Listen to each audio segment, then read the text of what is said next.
Many thanks for joining us on Development Strides today. I am Onoshorena Obozege. On this program, we bring you issues of development in Nigeria, amplify the voices of communities, and evaluate government policies on the people. Today, we share the shocking killing of twins practice in some communities around the nation's capital, Abuja. Not only that, multiple birth children, such as twins, triplets, and quadruplets, suffer the same fate. Same for infants who lose their mothers at birth. They are all considered evil. Children born with disabilities, physical or psychological defects such as cleft lips, deformed hands or legs, Down syndrome, and albinos are all not spared. So as part of our investigations, we visited one of these communities in the FCT. But before we get there, let's give you some development news from across Nigeria. Barely 48 hours after the federal government announced that Nigeria will not experience food shortage in the coming year, some key players in the agriculture sector insist the reality on ground is presenting a different position. The key players met to discuss the Feed Nigeria Summit and the opportunities it presents to farmers. They advised government to leverage the D-Room platform of the program and engage foreign investors on financial inclusion for the Nigerian farmers. We're in a transition to a new government. Agriculture's interest, the interest of its stakeholders, needs to be at the forefront of the conversation that is being had. I mean, we're saying we have shortfall in production. The demand is not being met by supply from the local setting. So we have to import ordinarily 40 to 50%.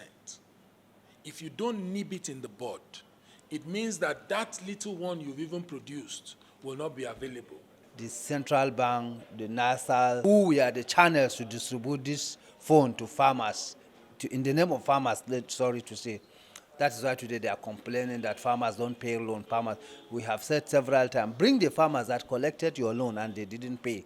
Let us know them. We know where to locate them. Former Minister of Health Julius Adeluyi and some key players in the nation's health sector have called for the deployment of artificial intelligence in collaboration with petrochemical industries to encourage local production of medicines to address the 70% reliance on imported drugs. The health sector players said the call has become imperative in view of the experiences under the 2020 COVID-19 lockdown that drove countries, including Nigeria, to depend on advanced nations for survival.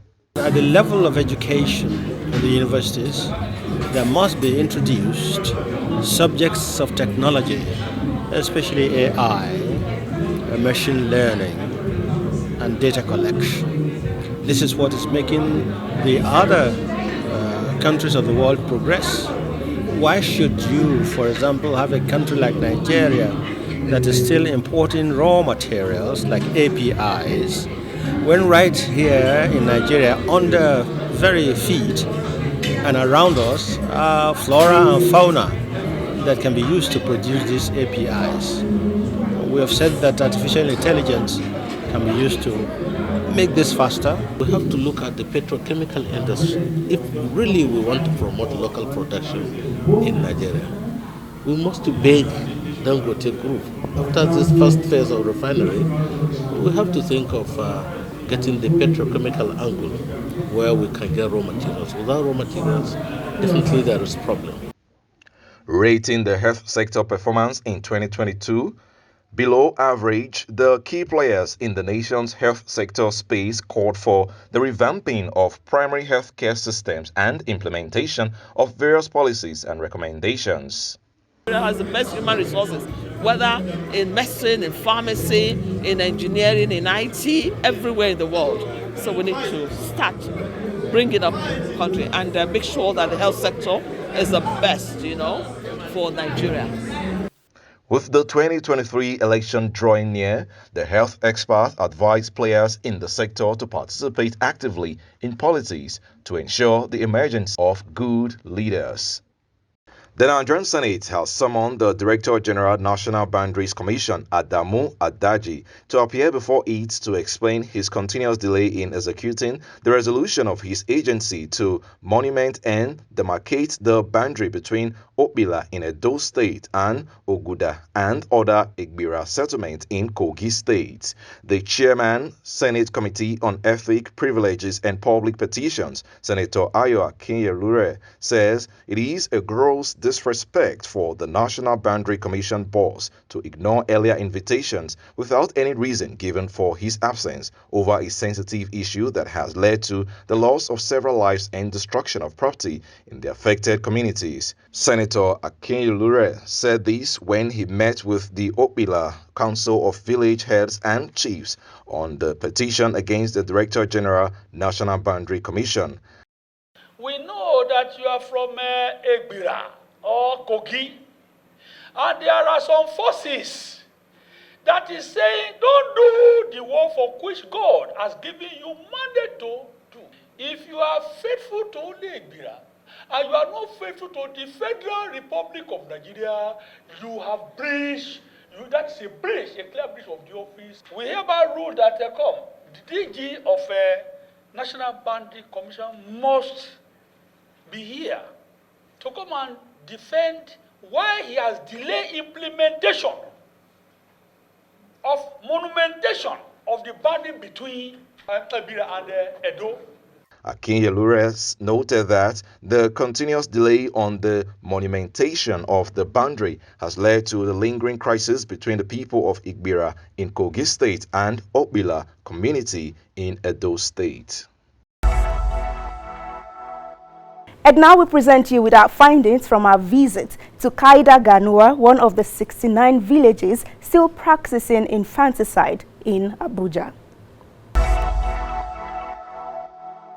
Historically, the killing of twins was prevalent in the southern part of Nigeria, as Mary SLESSOR, a Scottish missionary, is said to have abolished the practice in Cross River State in the 19th century.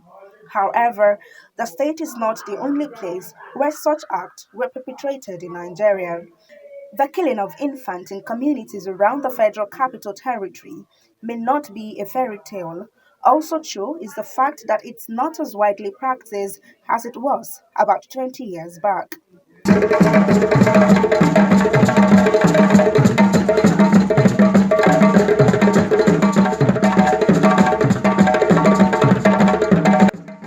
Over the years, and owing to migration, people from other ethnic backgrounds have been coexisting with the BASSA people, one of the communities in the FCT, leading to bigger and more complex communities.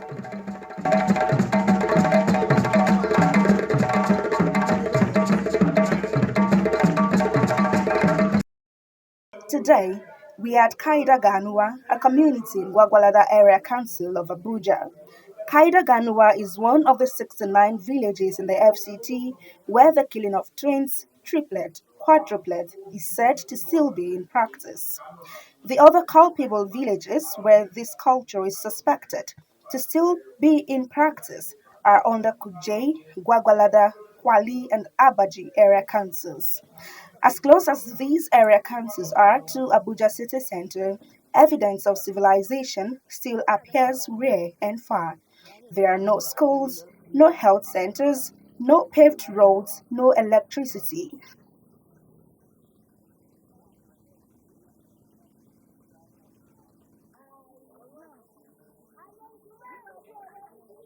This school in the neighboring community is expected to serve children in adjoining communities.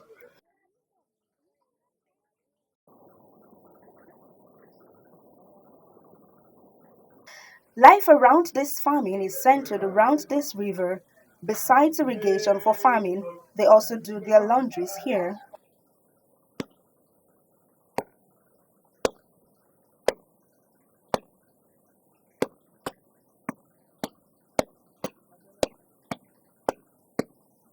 Fatima Sani, an indigene of KAIDA GANUWA, acknowledged to have lost 3 sets of twins at infancy. To the best of her knowledge, the incessant deaths were not in connection with the practice of the killing of twins, but for natural causes. To, nima ba mu sani ko dalili ba, amma an kashe da ya zama haka na haifu biyu haka an kwace ba magana kar ba. To, ba shi ne na yi na sefi ba, na ce a kwashe shi, na je da ya zama na ba.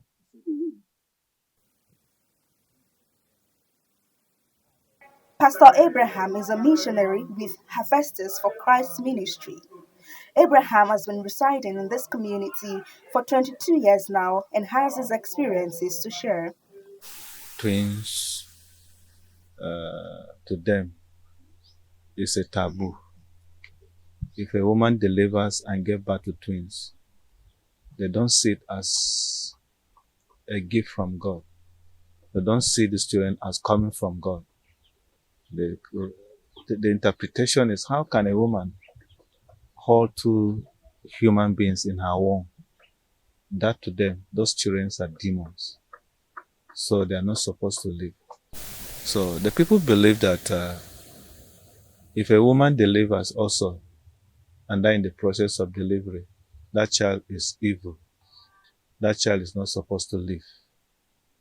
They will look for a way of killing that child. In fact, somehow the practice is they will bury that child with the mother. We visited the community head of KAIDA GANUWA to be sure of their culture and children. Expectedly, the chief denied that the killings are happening or ever happened. We know the do am. We know the do am like that. Even when the boy, I never hear this one. I never hear them. I never hear them. I hear this one. If the woman die, they cannot kill the pikin. That's what I'm telling you. So we'll take it to government. You know, say when we dey village, you know, say we not get power to feed the children. That's why. When we born our woman born pikin, if the mother die, if the family cannot be strong, they cannot have to feed the children, then they will take it to government. Let government assist them. That's what I know. We will not kill children. Nothing like that. And then, from KAIDA GANUWA, the chief hitched a ride back to his engagement in town, a meeting he had left to attend to us. On our way, we ran into some of the women in his community and we stopped to say hello.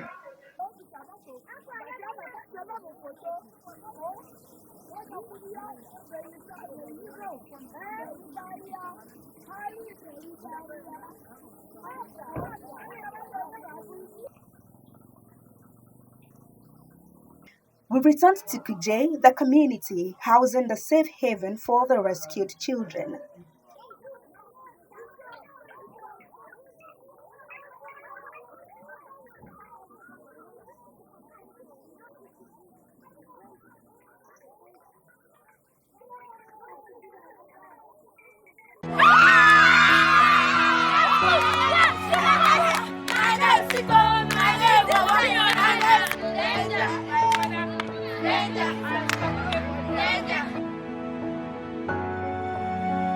My name is Deborah. I have 70 brothers and 88 sisters, and we keep increasing.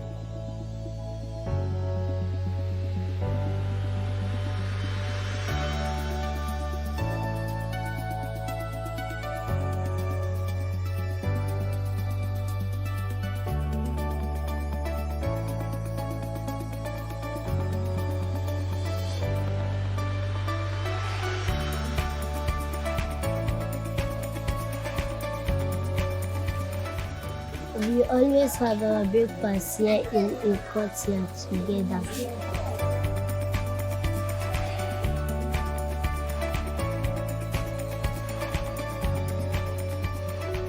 We all come from different communities in Abuja.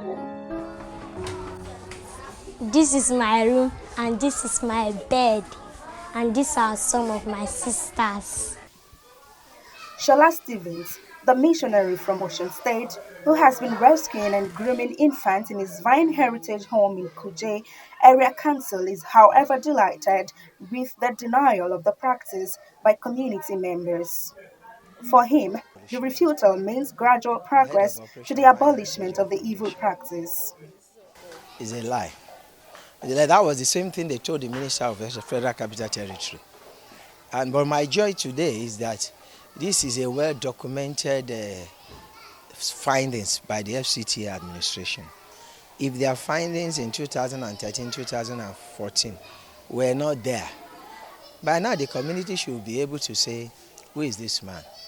But FCTA is a government people, you know. I didn't go with them when they were doing their investigation. They use their own people, they use their means. So I don't expect the communities to just come and say, yes, we are killing. It looks somehow. So some of them, but when you pin them down to the truth, you discover that put 1 and 2 together, this is the truth. That means they are not ashamed, and I'm happy. I'm happy that they are now feeling ashamed to say that this is going on. Because for me, that's a turning point. But if they come and they say, yes, we are doing it, then they will have a big problem at hand. So that's the beginning of the stoppage of the practice. Of course, they are denying, but there are women telling me these stories. And their children are with me. So if it's not true, they will say, okay, give us back the children. We want them, all of them now. Has there been any time you've been accused of stealing a baby? No. Because every child that comes into Vine Heritage Home must come, even when they say the child is evil. We must seek permission. That's why we have some families that refuse to give their children. And they poison them to death. There's nothing I'm going to do about that. So I don't forcefully take any child from their family. Even though my intention is save life, nurture it, even if their life is in danger, I cannot use force to take any child from anyone. They must be willing, because in my form for acceptance, at least 2 members of the family must sign and snap with the child that is coming in.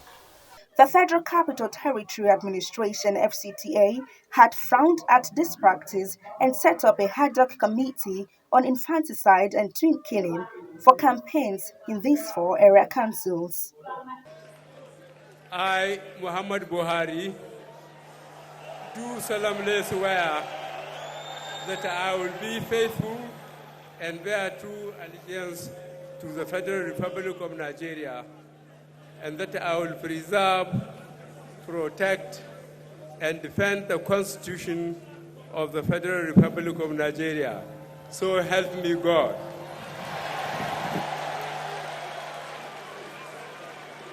Sadly, for 7 years now, since the emergence of the Buhari-led administration, it appears that all interventions and sensitization programs put in place by the former government have been discontinued.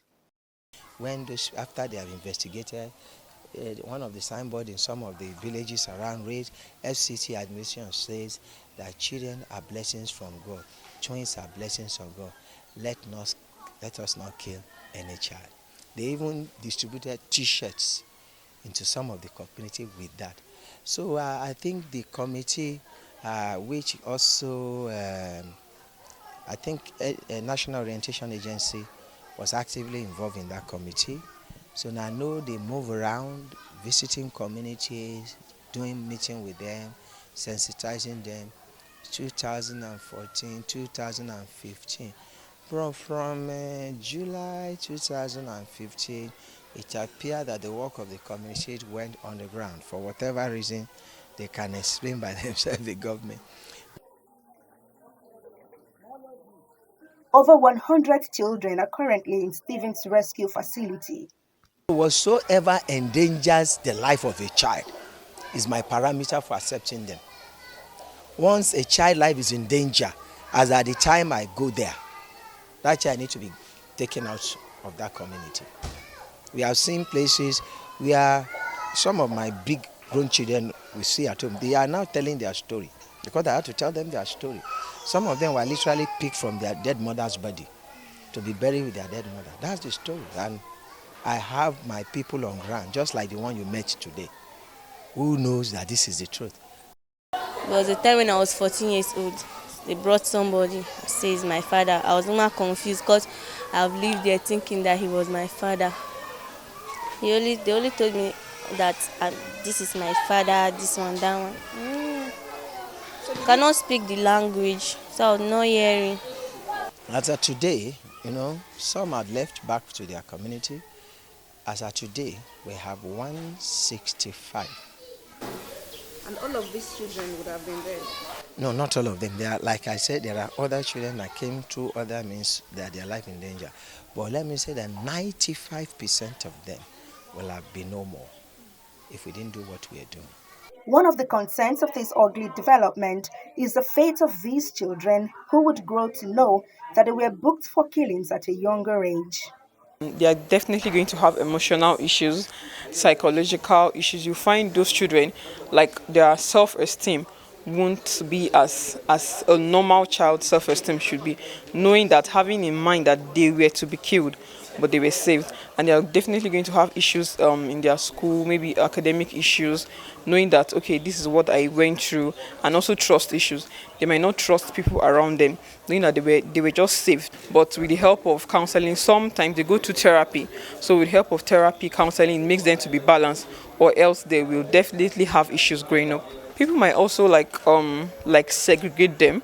Maybe those that still believe, maybe they move around, maybe contact with schoolmates or all that, and maybe a particular child. Okay, for example, my parent told me that twins are meant to be killed, and they come to school and they see this particular twin. They might segregate them and be like, oh, don't talk to this one, don't talk to them. I still have that issues of relationship in school. Some rights advocates have been mobilizing action towards the abolition of infanticide in Nigeria. This should not be happening in the 21st century. We are having cases of where people are struggling to have children, and you are having children, multiple births, which should be a blessing, and you say they are evil. Let's stop this, because it's against the Child Rights Act. It's also against humanity for you to be destroying lives, which you did not create. And so our hope is that the tradition of the place, some of the communities have abolished it. We hope that they will abolish it more, even in the boundaries of FCT extending to other states. This is happening. When they arrive, they are already poisoned to die, and they have to go through processes of detoxifying and a whole lot before, that is happening. To stop it is not what you will stop in one day. It's not going to happen in 6 days. It's not going to happen in 6 months. You have to do it systematically, again and again, revisiting story again and again, because it's a mindset. It's a worldview they have been holding on to. You don't just tell them a story one day and then you expect everybody to surrender their hand and say, today we are all changing. It will take time. For government side of the story, we sought audience with the FCTA Social Department Secretariat for updates. Unfortunately, information on the matter were withheld from us, as the directorate charged with the responsibility of handling matters relating to child welfare in the FCT claimed to be too busy to honor any appointment. Though our calls after an official letter were fairly attended to, this lingered for about a period of 6 weeks and yielded no fruits. Well, that's our package today. We really do hope that the FCTA in the future will find out what it's doing about this infringement of rights to life. But for now, that concludes the program. You can, however, join us on this episode and so many others on our social media platforms. And do well to follow me on my handles at Rena OBO. Bye for now.